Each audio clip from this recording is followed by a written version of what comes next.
looking at the histology of the skeletal muscle is what we're going to focus on for a bit. Now, this histology of the skeletal muscle is going to be similar to the cardiac muscle, but there are some differences. So first off, you're going to have very long cylindrical cells. This is because these cells, when they were growing, it was 1 cell, 2 cells, 3 cells. They all kept fusing together to make a very long cell. So they're actually very long cylindrical cells. And because we had several cells fusing together, they're multinucleate. That means there's many nuclei per individual cell. So when you're looking at the histology of the skeletal muscle, you're going to see all these nuclei all along the cell because of all the cells that have fused together to make this one large cell. Skeletal muscle is voluntary. If you think raise hand, well, you did that. You thought about it. You think about walking. You think about what you're going to say. You think about picking something up. Those are all voluntary control mechanisms, things you think about. That's your skeletal muscle. But now I have up here the idea of reflexes. Well, a reflex, you're saying, is not really voluntary. True. That's your body kind of taking over those skeletal muscle cells. So yes, the majority is going to be voluntary, but reflexes can create an involuntary response for the voluntary muscle cells. Striations, attachments to bones, also both are parts of the skeletal muscle. Striations we saw back in the cardiac muscle, so those little tiny lines all in parallel down the fiber. While the attachment to the bones, attachment to the skin, that is going to be your skeletal muscle. Every one of your skeletal muscles in your body is attaching either to a bone, which is the majority, or there are a couple that are attaching to the skin.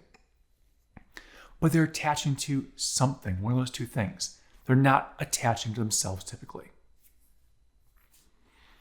Now, when you start looking inside of a skeletal muscle, so we have the actual tissue, the histology, we just talked about that.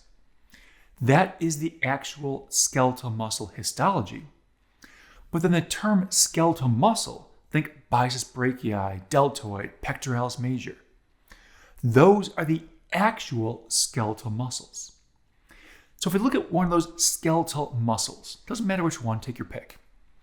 The majority is going to be made up of the skeletal muscle tissue. But the reason why these skeletal muscles are going to be organs is because there's more than just that tissue present. You're going to have blood vessels found throughout. Those blood vessels are going down into every muscle, down to the fibers, down to the tissues, to provide nutrients and gases for the actual cells. You're going to have nerve fibers. Nerve fibers are going to be how you're controlling the muscle. It's that voluntary control. And the last one here, connective tissue.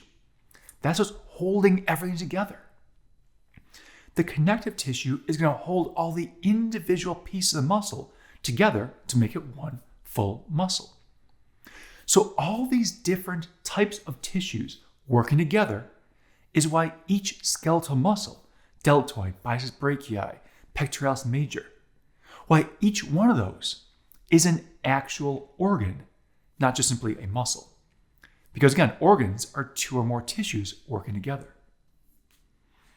So here we have a cross-section through muscle. Now you'll notice around the outside here, so the whole outside edge, that is going to be a connective tissue called epimyosin. Now EPI, the prefix epi, EPI, that prefix is meaning outside or around. So this is the connective tissue that's found outside, kind of creating a wrapping around the muscle. Now, this epimyosin is made of dense, irregular connective tissue. Hopefully you can kind of think back, all right, histology, dense, irregular. That was high amounts of collagen fibers going in all different directions, which means you have strength in all different planes. That's the epimyosin wrapping around the outside of the organ. Now, the paramycin, that paramycin is within. It's wrapping around what's called a fascicle. I'll show a picture of that in a second.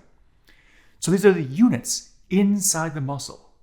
All these fascicles together are going to add up to make one muscle. Now, as you go even deeper down, inside each one of these fascicles, you're going to have the individual muscle fibers or muscle cells. Mean the same thing. These muscle fibers are individually wrapped. So if this was one, it'd have a tight wrapping just around that one single fiber. Those are referred to as endomyosin. Endo, within. Now, to look at those, again, we have the same picture we started with last time. You can see the epimyosin. That's the outside covering. That's the epimyosin. But then you'll notice this one piece right here, that is a fascicle. So that's one of the units found within. You'll notice there's other fascicles here as well.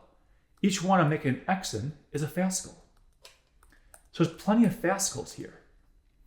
All those fascicles, each one of those is going to have the paramycin wrapping around it. So if we take that and make it bigger, this is the same fascicle right here. You still have the paramycin wrapping around that fascicle.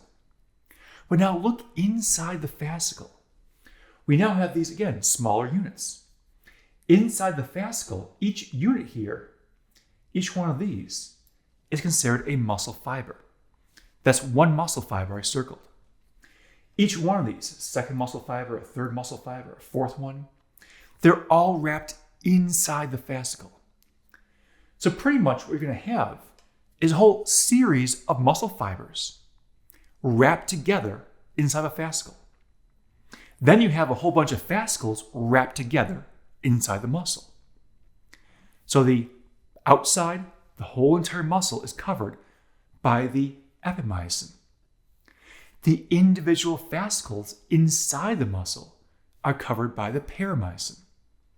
And then the individual muscle fibers, each one of these, is covered by the actual endomyosin, the inside wrapping. So each one of those cells is wrapped individually. Now, inside each one of those cells, you can see all these little dots here.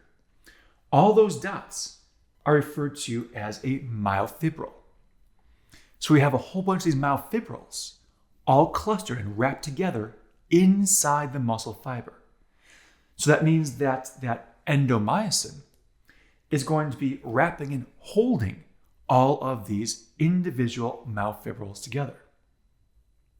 Now take a look at that myofibril. So here again, that same picture we ended with, we're starting with. This is one myofibril. You can see how there are dozens of myofibrils all inside that one muscle fiber or one muscle cell. But what are these myofibrils? The bottom portion here is one single myofibril. Now you can see it has the term here, sarcomere. A sarcomere is going to be the functional unit inside each one of these myofibrils. That's because each sarcomere is going to go from a Z disc to a Z disc. Those are the end barriers, Z disc to Z disc. Now, in between that Z disc and Z disc is the sarcomere. You'll notice we have what's called the A band here. The A band is when you have these thick lines. You see these almost dark purple, dark red lines. Those are all the thick filaments. So from end to end of the thick filament is referred to as an A band. Next to that is the I band. The I band is what's found in between the A bands, so in between the thick filaments. In the A band, you only have these lighter colored or thin bands, these thin filaments. So thick and thin filaments. The A band is from end to end of the thick filament, and there is overlap of thin filaments there. But the I band, you'll notice, is only thin filaments. So inside of that sarcomere, Z disc to Z disc, we have I bands, and the center is an A band. Now, right in the very middle of that A band is going to be an H zone. The H zone is in the very middle, and it's the space where only the thick filaments are present. It's where the thin filament stops, thin filament stops. That's the very center of the A band. So the H zone is in the very center of the A band. So what we're looking at here then is Z discs, I bands, A band, with the center being the H zone. The structural makeup of what a sarcomere is. Now that's all based on the thin and thick filaments inside of this myofibril. Now if you notice, going back to think about cell biology for a second, we have this sarcoplasmic reticulum over here. That sarcoplasmic reticulum, kind of see how it's wrapping around the actual myofilaments, wrapping around that myofibril. That's going to come into play when we get into the physiology later in this unit, because that helps with calcium storage and calcium regulation for one of its purposes. So the sarcoplasmic reticulum, kind of like the endoplasmic reticulum of most cells, but we're in muscles, so it's called sarcoplasmic reticulum. So here's a cut of beef. Let's try to look and see if we can find the individual parts and pieces. So we're going to look, this whole piece that I'm circling around is one muscle. That means we have to think about what is the connective tissue wrapping around that. Well, sure, you can see adipose. This is all adipose here and here. But we talked about one particular connective tissue. That was going to be the epimyosin. The epimyosin is what's wrapping around this entire muscle. We then can look for the individual fascicles. You can see each one of these is going to be a fascicle. Each part, each piece. All those fascicles are wrapped by the perimyosin, which means the tiny little pieces inside that, these little dots.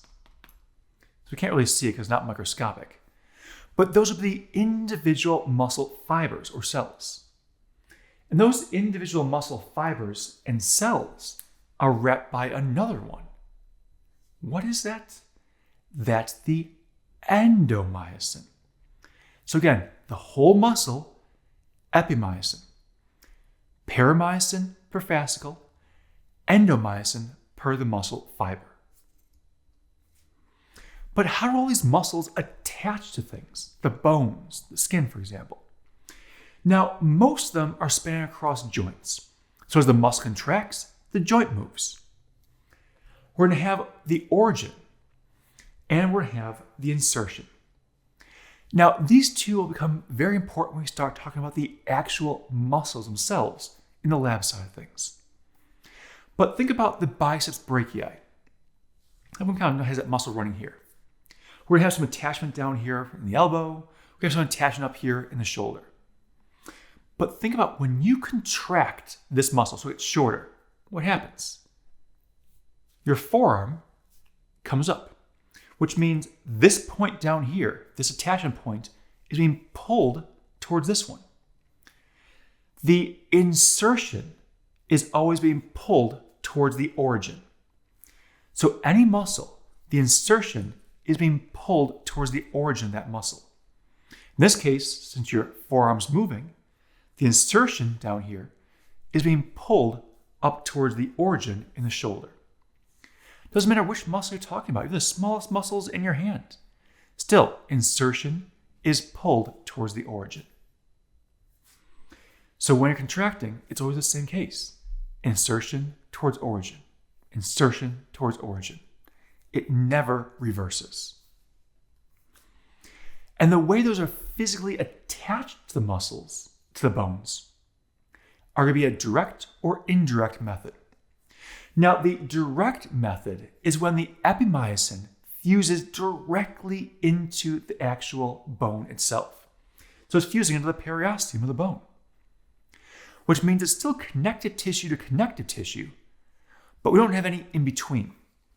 Now, if you start thinking about the individual muscle, like the masseter down here, where it fuses right in the bone, you're You're going to have some effusion up here. There's no tendon, there's no ligament there. It's just the muscle directly to the bone. That's a direct attachment. It's not the most common way, but there are some muscles that have that. The indirect attachment is probably the more common one here. We're going to have indirect via tendon or indirect via aponeurosis. Now in the forearm, you can see all these white bands. All those white bands are tendons running down, attaching the muscle to the bone. So you have this whole kind of intermediate, this in-between connection.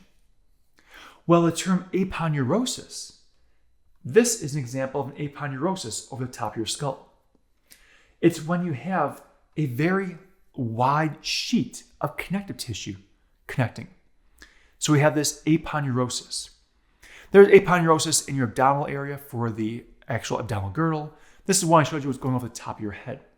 So it's not a single rope-like structure. It's a broad sheet that attaches into the structure. Tendons and aponeuroses. So looking at some histology, building up into the muscle, and how the muscles themselves are built and how they attach.